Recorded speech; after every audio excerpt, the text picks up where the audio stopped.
So thank you so much, Scott and Mike, for that nice introduction, and also thank you to Christy and Debbie for inviting us here today, and thank you for Tom for driving me here today. We were able to come together in the same car. In honor of Veterans Day, I just want to see a show of hands. Do we have any veterans in the audience today? Well, thank you very much for your service. I have two brothers that served. My brother Wayne served in Vietnam, and my younger brother was in the Coast Guard, and it's a sacrifice on the family as well. So thank you very much for the service. All right, did I move too much already? All right, so what we're going to talk about today is a couple of different things. We're going to focus on biodiesel as well as ethanol. And all of you here in this room have some kind of interest in this fuel.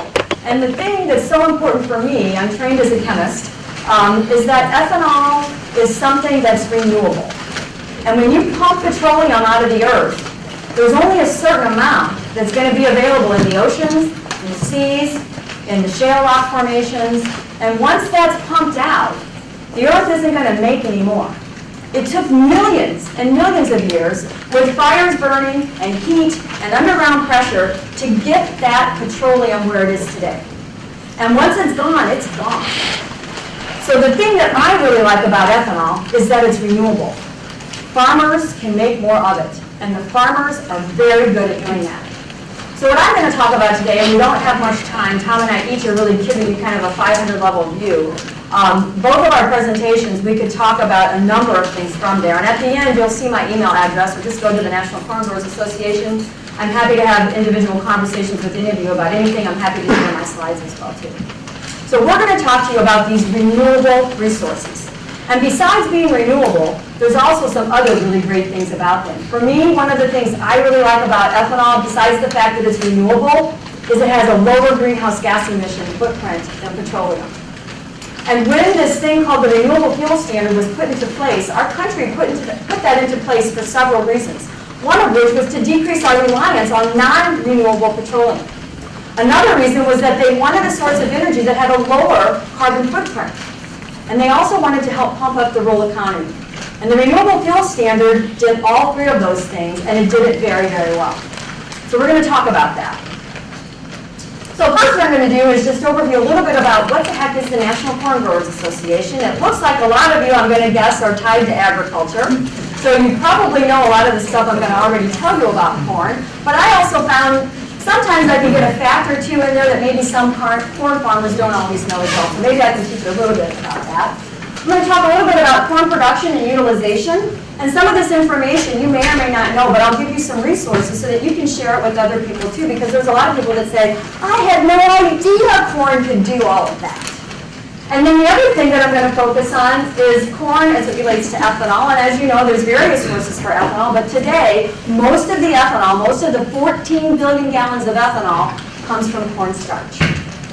And then finally, I'm going to talk about some myths versus fact, because I understand there are some mechanics in the room, so it's really important that we work to dispel a lot of these terrible facts or misinformation about ethanol. And again, I'm happy to share any of this with all of you. I also brought some literature on the side over there. There's a tiny little flyer that talks about the myths of ethanol, and it just summarizes the facts I'm going to go through in a real quick little flyer. The Missouri Corn Growers Association gave those to me so I could share with you. There's also some brochures over there about old cars using ethanol and younger cars using ethanol, so feel free to pick that up. And then I saw there's some ethanol fact cards as well, too. So, about the National Corn Growers Association, the purpose of the National Corn Growers is to create and increase opportunities for corn growers.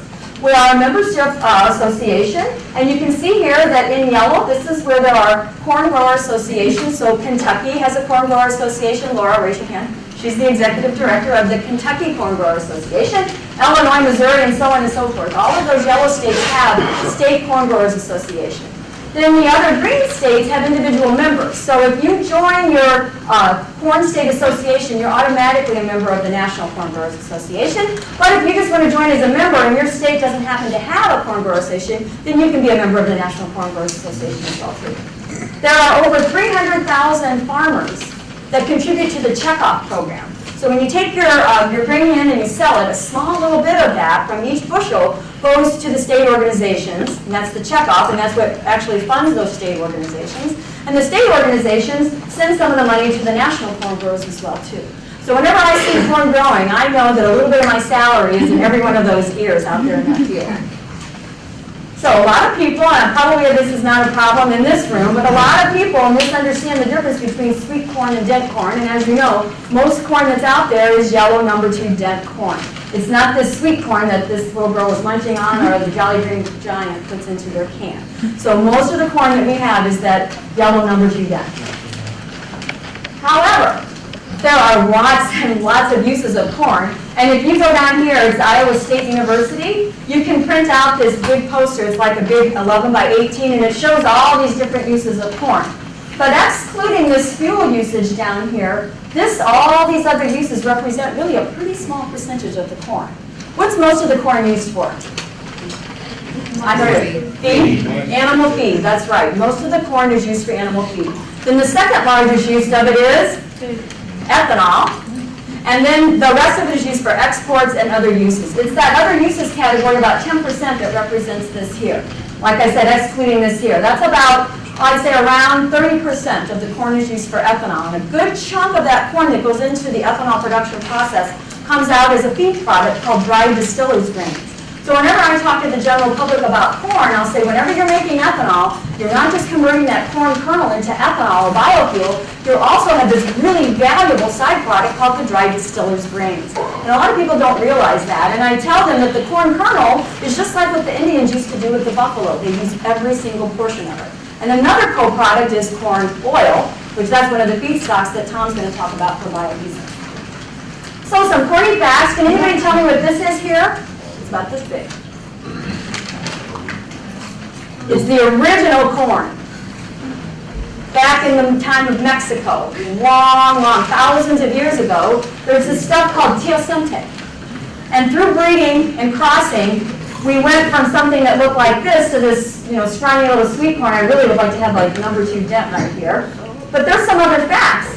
This here is this teosinte. It was about the size of a head of wheat. That's what corn started as. And it's estimated to have started back in 6700 BC.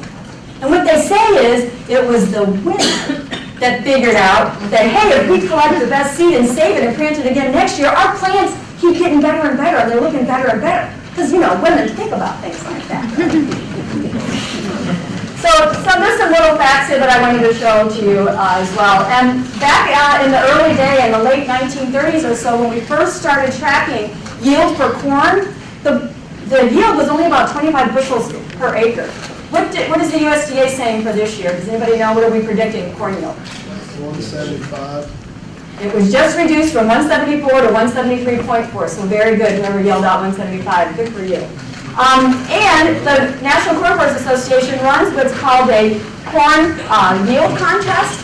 Does anybody know what last year's winner was at?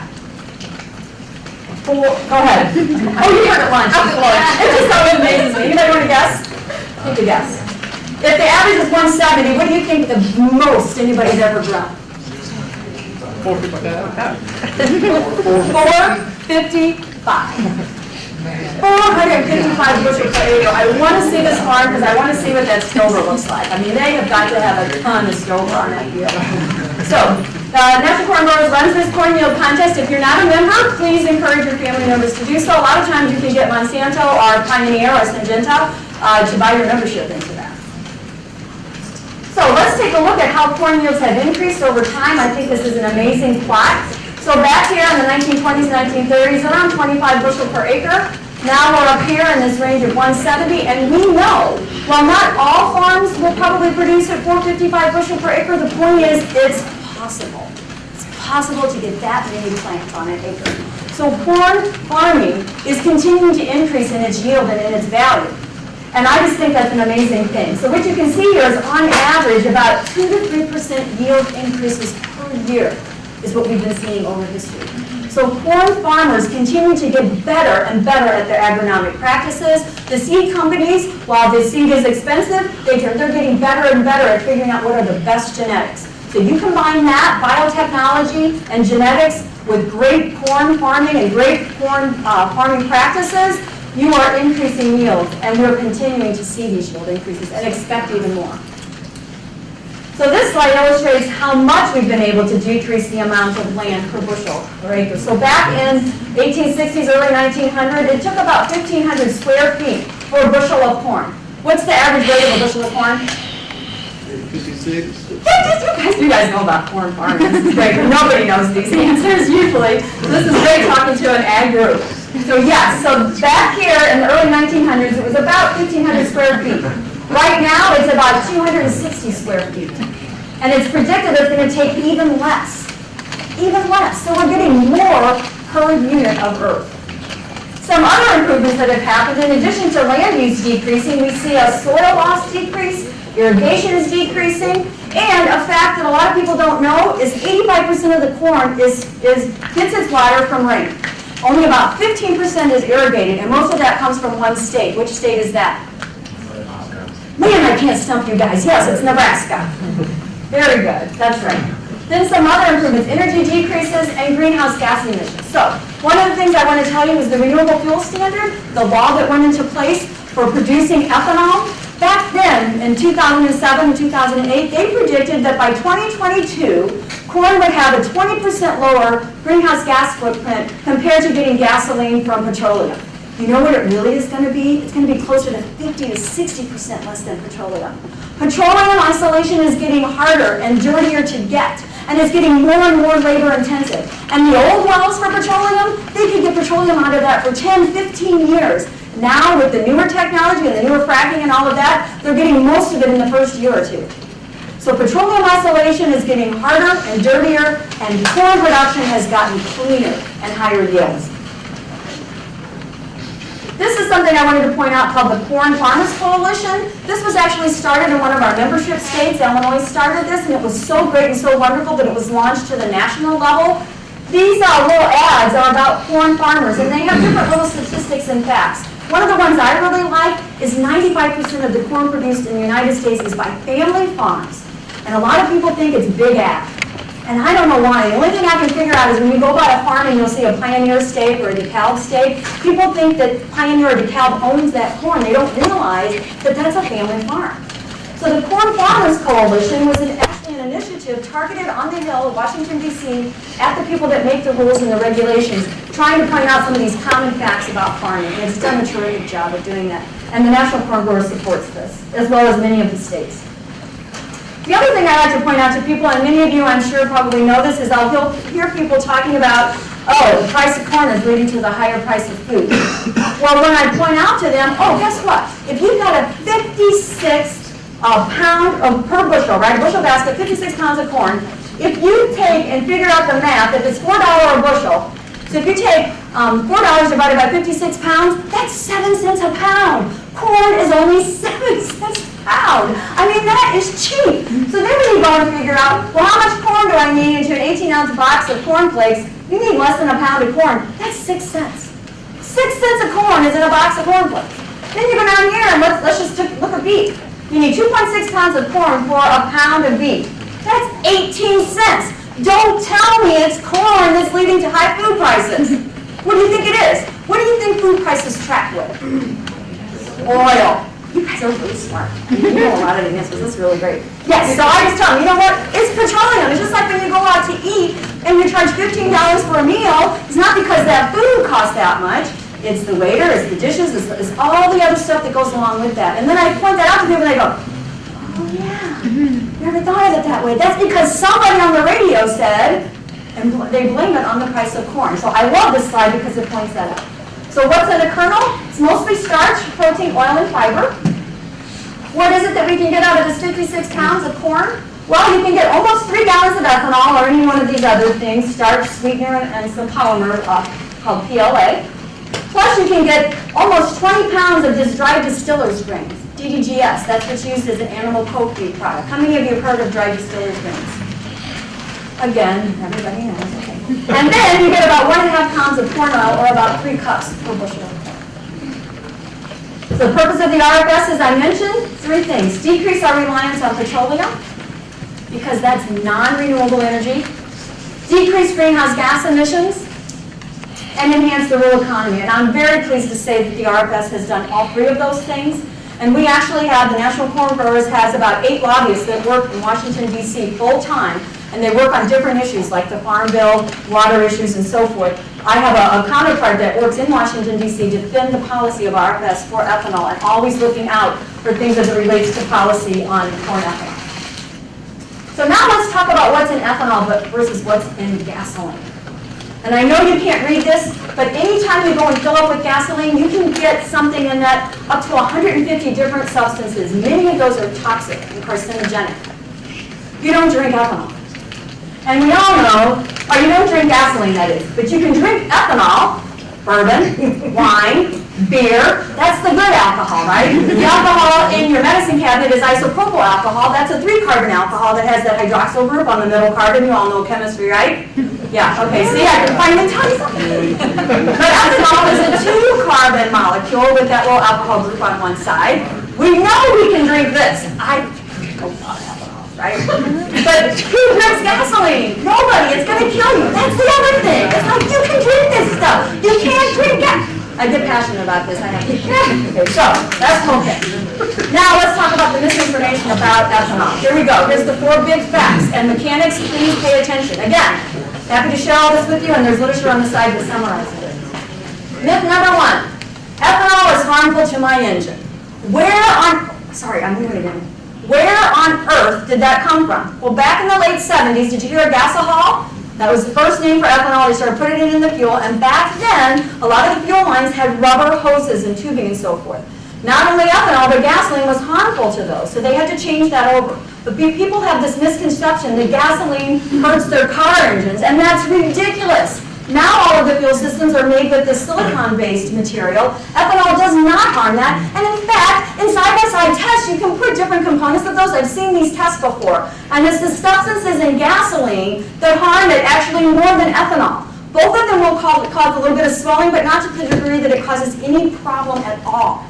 So that is where that myth came from, was back in the late 70s when there were issues with the rubber tubing in the fuel lines. It's not there anymore.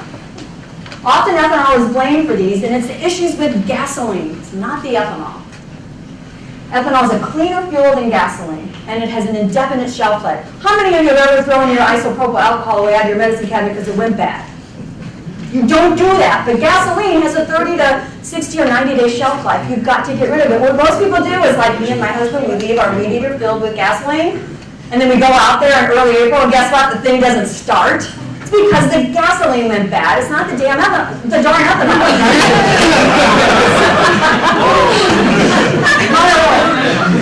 I already told you about this. It does not do this. All right, that's not the problem. So, myth number 2. Ethanol's bad for my small 2-cycle engine. Often these engines sit for long periods of time, and that gumming up stuff that happens, that is not from ethanol. That's from other things in the gasoline. Ethanol should not be used in really old 2-cycle engines like 1995 and older. Well, who has one of those around? Maybe Uncle Joe, okay, maybe you do. Oh, are you ready for it? Good, if you do, great, good for you. You probably change your gasoline out every fall like you're supposed to do, right? So the thing's gonna live, right? But most of us don't do that. So please know that it's not the ethanol, it's the gasoline. Ethanol absorbs water. This is the one that really gets me. So, if you have gasoline and you put water in, it's pure gasoline, no ethanol, what happens to the water? Goes to the bottom, right? Because it's more dense than the water. Gasoline and water don't mix. You should not put gasoline with water, right? The thing about ethanol is, it's this great molecule because it acts like soap. Ethanol dissolves in water, because you know that when you put ice cubes in your glass with whiskey, right? Okay, so make sure those glasses, okay. So, but ethanol also dissolves in gasoline. It's this great kind of a bipolar molecule. So it acts just like soap that brings dirt and water together. Ethanol actually brings gasoline and water together. With a little bit of water in with gasoline, it's a good thing. It mixes it all up and then it flows through. Now when people say, oh yeah, well water doesn't mix with gas, yeah, that's right, it doesn't. So if you've got ethanol in there, it helps a little bit. But if you get water in with gasoline, no matter what, that's not a good thing. Again, it's not ethanol's problem. It's gasoline's problem. that thing called heat, how many of you have ever used that? That's a different alcohol called methanol. It's a single carbon with an alcohol on it. So it's doing the same thing as ethanol. So people sell this stuff like, oh, it's a great additive to get rid of ethanol. What the heck? It's also an alcohol too. It's doing the same thing that ethanol does. Ethanol does not pull in additional water from a closed fueling system. You can leave an open tank out for months and it's not going to absorb enough water to cause separation in there. If it's causing separation, you're going to get that anyway.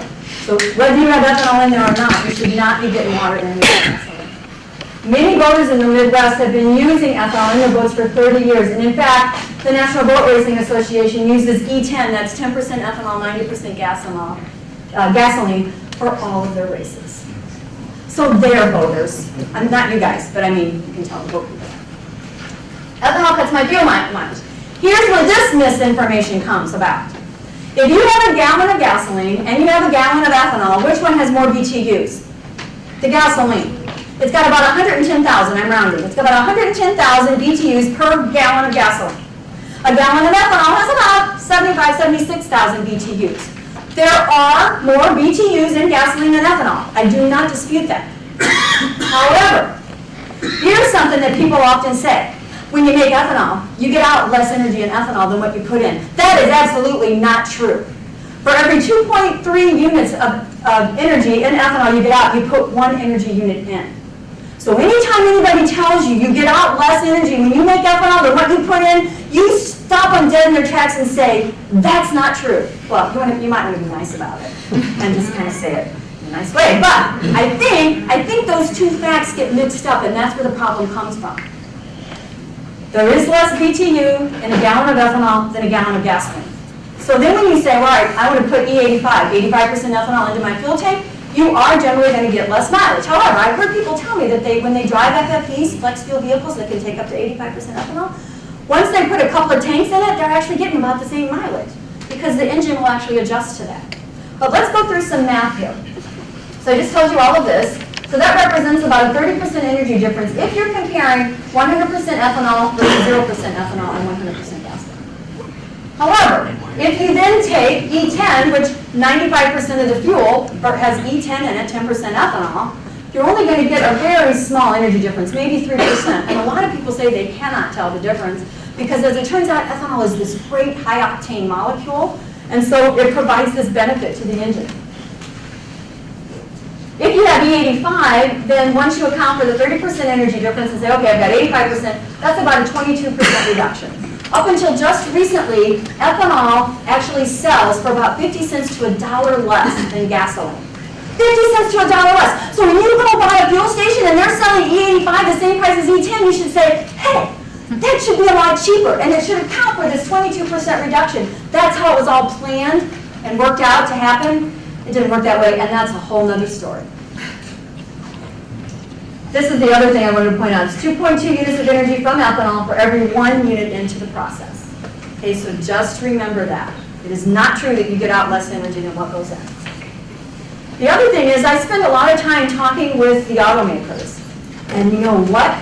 They love ethanol. They have published a number of papers, and they say we would like to build a high-efficiency engine. Not a flex engine, not something that's flexible, but we know that if we can get ethanol up in the 20 to 30% range, we can build this high combustion, high energy ratio engine that can actually have the same or better gas mileage than what we're building today.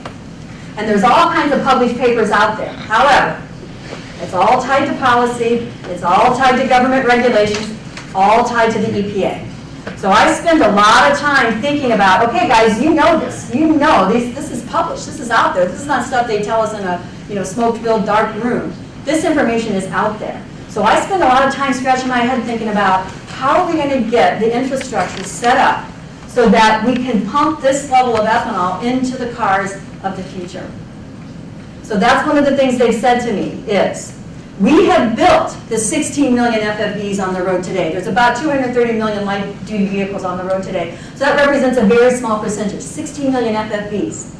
Why isn't it that hasn't taken off in terms of E85? There's this thing called big oil, right? And it was assumed that the infrastructure would just fall into place. And it was assumed that people would price it the way it should be priced. Well, that hasn't happened, and that's a whole other reason that I work full-time at the National Corn Growers Association, is to try and work with the states and others and figure out how we can deal with these issues. It's a huge problem, and it's not a simple problem, and it's something I spend a lot of time scratching my head on. But in the meantime, what the audits have said is we built the FFBs and people fill up with E85 less than 5% of the time. Why do you expect us to build this engine? So what we've said is we're tired of the chicken and egg syndrome. We're going to take a stand on this and try and change it. So ethanol overall, it's cheaper. Generally, it's 50 cents to $1 less than gasoline. That's not the way it is lately, but that price fluctuates. Most of the time in the last couple of years, it has been. It's cleaner, lower, much lower greenhouse gas footprint. I could do a whole presentation on how ethanol is cleaner than gasoline. Much better source of octane than the non-renewable petroleum-derived aromatic substances that are produced in the refinery to yield this high octane components. This is a racing car that runs on 98% ethanol. This is a boat. I took it right off of the National Boat Racing Association, and this little sign is what this red thing is pointing to right there, ethanol fueled with pride. So if you don't believe boats can run on E10, that's ridiculous. It's all myth. And that is all I had to say, and here is my address, pac@ncga.com. I'd be happy to take questions if we don't have time today, and I'm trying to rush a little bit so Mr. Berry can come up and talk to you. So, thank you for your attention. Thank you.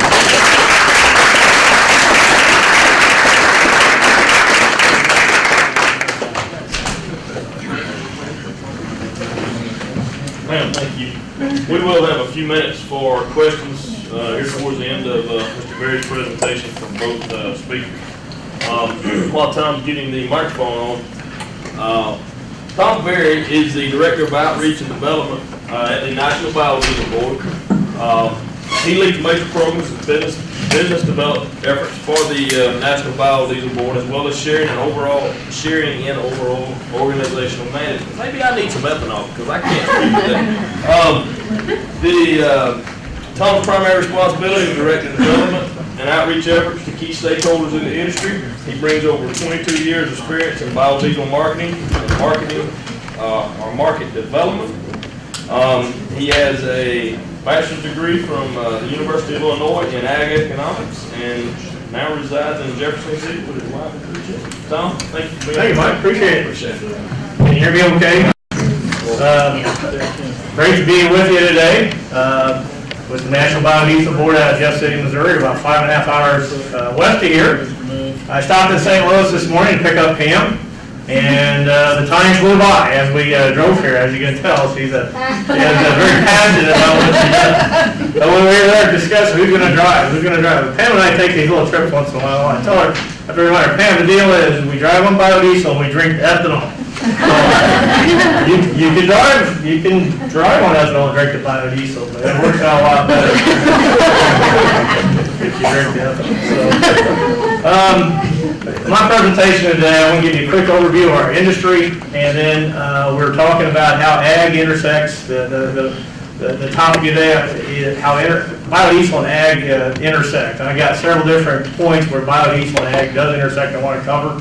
I don't really have the myths and the different facts about using biodiesel. My understanding, we've been fortunate enough to have our mechanic training courses twice here, sponsored by the Kentucky Soybean Board. I think you might have another one. So I know I was told you're pretty up to speed on biodiesel, and really appreciate your support of biodiesel. Understand your Cobra's towed with a biodiesel powered truck, so appreciate that. But real quickly, National Biodiesel Board, with a trade association of the industry. Usually there's an industry, then they start a trade association. Well, we were opposite. We were started to begin the biodiesel industry. So we started that back in 1992, and I was around working at the Missouri Soybean Association.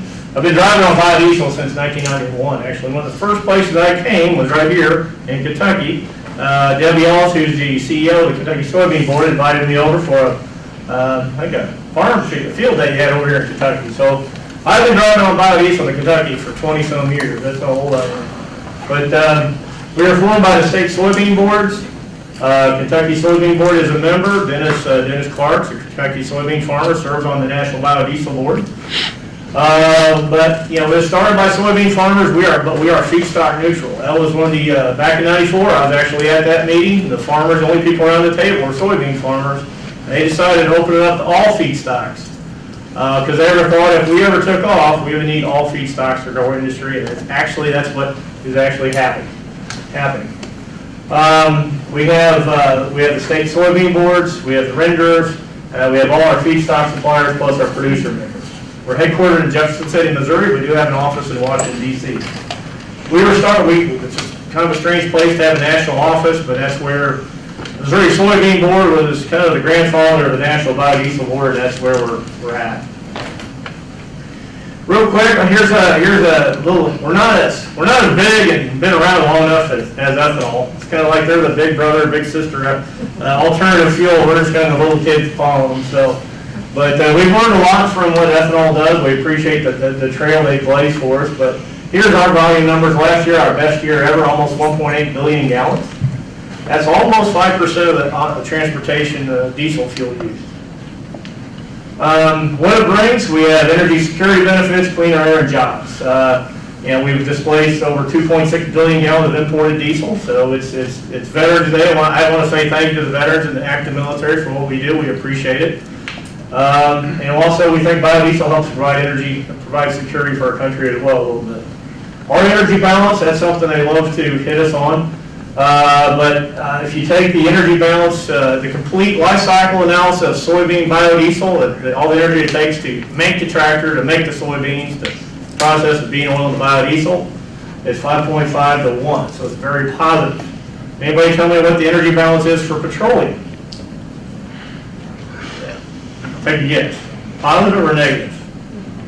Negative. It's about 0.8. So it takes a little more energy to get it than what actually get out of it. So I always I understand your frustration, Pam, when you get hit with that. You know, you're telling us we're negative, and Pam's exactly right. Oil is getting harder and harder to get at, or at least to take more energy. Cleaner air, reduce PM, particulate matter, carbon monoxide, hydrocarbons, also a great reduction in greenhouse gases, 50% or even better. And we support 62,000 direct jobs and support the rural economy.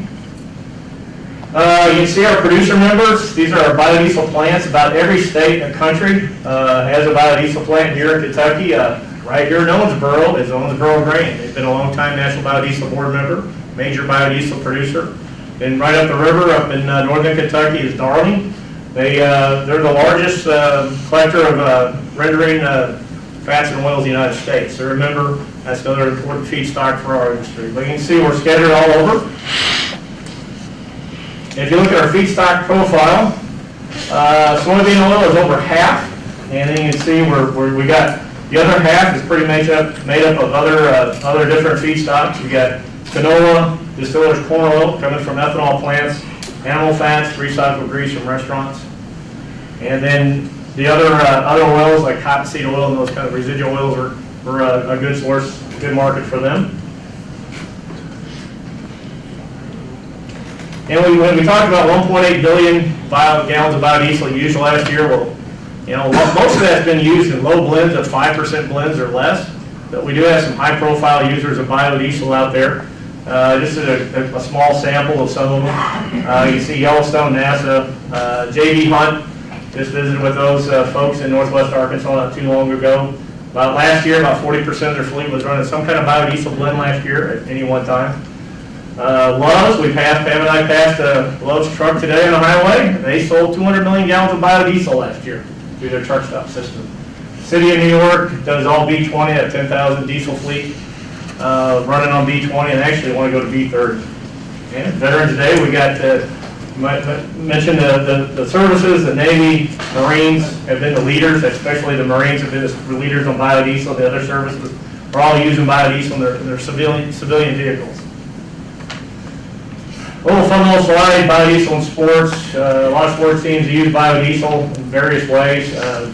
You know, the Super Bowl last year up in New York, 30% of what brought to you was powered by biodiesel, their generators there in Meadowlands. Only any warranty statements. Everybody supports B5. and 75% of the manufacturers support B20. And almost all the medium heavy duty support B20. The big holdouts now are pretty much Volkswagen and Mercedes on light duty. A little bit difference in how they handle their emission control devices, and we think we're getting VW to B20 here shortly, and hopefully Mercedes will follow shortly after that. Market drivers, what's propelling our market? Federal policy, state policy, and bioheat, using biodiesel in home heating applications. So the renewable fuel standard, Pam touched on that already, but that was passed as a way to diversify our fuel supply. It's a way to bring diversity to a monopoly. And what we got a biodiesel schedule in that, as you can see, and those were the gallons back in 11, 12, and 13. We're still waiting on the number for 2014, aren't we, Pam? Even though we're about done with 2014, but that's how DC works sometimes. So basically, that we were hoping for a 1.7 billion gallon number for this year. So we'll see what happens. We expected that announcement any time. Bioheat, it's a 7 billion gallon heating oil market, home heating oil market, up in mostly in the Northeast, almost all in the Northeast. It's not too much anywhere else, but still a major source of heating oil up there, or heat up there. New York City has actually a mandate for bioheat at 2%. They want to go higher, and some other states in the Northeast have passed mandates as well, or are in the process of passing mandates. So the Home Heating Oil Association has adopted official policy to switch their entire industry from heating oil, petroleum-based, to B100 in the next 50 years. They want to do that. They want to be to B50 or 50% by 2030, and by 2050 be a B100. State markets, that's an area we're spending a lot of time in, especially in California and the West Coast. They got low carbon fuel standards. I'll talk a little bit more on that in a little bit. But back to our national map, you can see that we got plants all over, but the plants here in the middle part of the country are usually larger plants running on mostly a soybean oil or corn oil. Our fastest growing feedstock is corn oil, coming from ethanol plants, from getting the oil out of the dry distillers grain. And then if you move out on the coast, they have smaller plants, but they're using yellow grease to fuel their plants.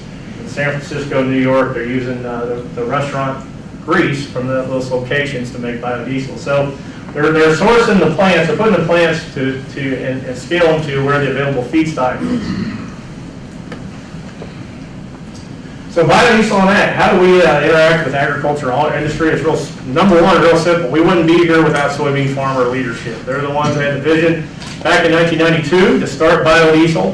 Why do they do that? Because they had a chronic oversupply of soybean oil. Soybean oil back then was in 80% of the domestic veg oil market. It was in everything. And they still had billions of pounds of it in storage, either going bad or they were using it as a residual fuel in burgers. So it was a real drag on the soybean oil price. So it was started by soybean farmers back in '92. The National Checkoff was formed shortly after, and we pretty much grew up as the soybean checkoff grew up. The second point, last year we consumed 13 billion pounds of excess fats and oil produced by U.S. agriculture. That added over $3 billion back into the farm economy, not just for soybean farmers, but for corn farmers and for livestock producers as well. We also decreased the input cost to livestock producers, $30 to $40 per ton. We've got a slide, I'll explain that a little bit. And the biodiesel market acceptance, every market we now sell into, we have to prove agriculture is sustainable. It's becoming a bigger issue. And of course, we got the food versus fuel thing. We say food and fuel. But first, the feedstock usage, 13 billion pounds of fat last year. That's 7 billion pounds of soy, almost 2 billion pounds of yellow grease, 1.4 billion pounds of distillers corn oil, another 1.4 billion of animal fat, and canola, and then others. So it's a very diversified feedstock we draw on, and I really admire the vision the farmers had back in 1994 to see this. I definitely didn't see it back then, but they did, and it's really we've grown a lot bigger and stronger industry because of that feedstock diversity. And biodiesel came on at a very good time for the soybean farmer, soybean complex. There was an issue called trans fat where the food processors started getting rid of the hydrogenated soybean oil out of food products due to health reasons, supposedly. But, we can debate that whether it's true or not, but it's not available. They started moving soybean oil out of the products. And so a lot more bean oil came on the market, and that's right when the biodiesel industry started taking off. So if you see that red line, that's where biodiesel came in and backfilled that demand for soybean oil. If we would have had biodiesel, the demand for bean oil would have been down in this range. How do we impact the livestock production? Well, real simple. We reduce the feedstock cost, and for livestock producers, increase the revenue. We reduce their feedstock cost $25 to $40 a ton, and at the same time, we also increase their output, the value of their output. For beef carcass, it's about $10 to $12 a head, and hogs about $1.20 or so. So we're doing two good things. Livestock industry, like I said, you're raising our costs. And it's like, well, here, look at the facts. Biodiesel is actually lowering your input costs and increasing your output, the value of your output. How do we do that? Food versus fuel. Well, you look at the bean, it's 80% soy meal. That's what we get out of soybeans. 80% meal, 20% oil. We actually, soybeans is grown from the soy meal, not for the oil. Oil's almost like a co-product or a byproduct. So the better we utilize the co-products of soybean oil, the more pressure we take off the price of soy meal. So if you look at more biodiesel demand, results in higher soybean production, lowers the soy meal cost by quite a bit. So $25 to $40 a ton for livestock producers. So we've been very busy taking that message out to livestock groups to tell them that biodiesel can actually help you in a couple of ways. So my last point is sustainability. How do we have to prove biodiesel sustainable into these markets? In the New York market, California market, even with the Federal Renewable Fuel Standard, EPA, we had to prove agriculture is sustainable, especially out in California. Pam and I had a nice talk about that on the way over here today. They really have a different impression of ag. They think it's big. They call biodiesel big soy. They think that they're going to use about 700 million gallons of biodiesel out there by 2022, and they only know they're going to produce about 10% of that. And so they're very concerned about whether the other 90% was coming. They thought it was going to come from the central part of the United States, soybean farmers, and their impression of soybean farmers is that they're unsustainable. They mine the soil. They're big evil corporations, which is exactly not what is going on here. I think 95% of the farms are family owned here out here in the Midwest. So we have been actually working with California Air Resources Board is the most powerful environmental organization on the planet. The environmental groups take their cue from CARB, not from EPA. So that was a pretty tough audience we had to engage in. In fact, 6 years ago, they had a low carbon fuel standard. We asked them, where does biodiesel fit in the low carbon fuel standard? They said, it doesn't. We don't want biodiesel here. So we patiently engaged them over 6.5 years to get them to do a 180 on biodiesel. We educated the California Air Resources Board, the bureaucrats, and we got to a point and said, now you got to go out and reach out to our environmental stakeholders in San Francisco and convince them biodiesel in farming is good. So, wow, that's sure, no problem, we'll do that. So actually we did. We did hire an environmentalist from San Francisco to reach out to them to explain biodiesel, and more important, explain agriculture, not just soybean farming, corn farming as well. And so we've had a great dialogue with a lot of those San Francisco-based environmental groups, Environmental Defense Fund, NRDC, to educate them about soybean farming and farming in general. We actually had a group come out from San Francisco to tour Iowa corn and soybean farms and ethanol and biodiesel plants. And we have been changing their opinion. They've been went from negative to neutral now to slightly positive on biodiesel. To the point now that we think we're on track to get a 700 million gallon biodiesel market in California. So there's a lot more work to do in that area. I want to thank Pam. She's helped me fund some greenhouse gas modeling work out there to prove to them that we are sustainable, that we do have lower greenhouse gas emissions. 'Cause California is nothing simple. They don't do direct emission comparisons. They say, well, if you're going to use soybean oil for biodiesel, that soybean oil is going to be grown somewhere in the world. Well, it's going to be grown in the Brazilian rainforest. It's going to be grown in southern Brazil, where they're going to displace cows. Cows are going to go to Amazon. They're going to chop down the trees and burn those trees, and you're going to have a carbon penalty. So did y'all get that? But we had to kind of unpack that point by point and prove to them that that wasn't exactly the case. That when actually they believe, if they really believe that when prices went up, farmers are not going to do anything to increase their yield. So price, yield, and elasticity is a big thing we work on out in California. Actually, when prices go up, farmers are going to put more input in the ground and get more yields. So it's an ongoing battle. We're not done yet, but we've made a lot of progress out in California. And with that, that completes my presentation. I'm very happy to be here, and thanks for taking advantage of our mechanic training program.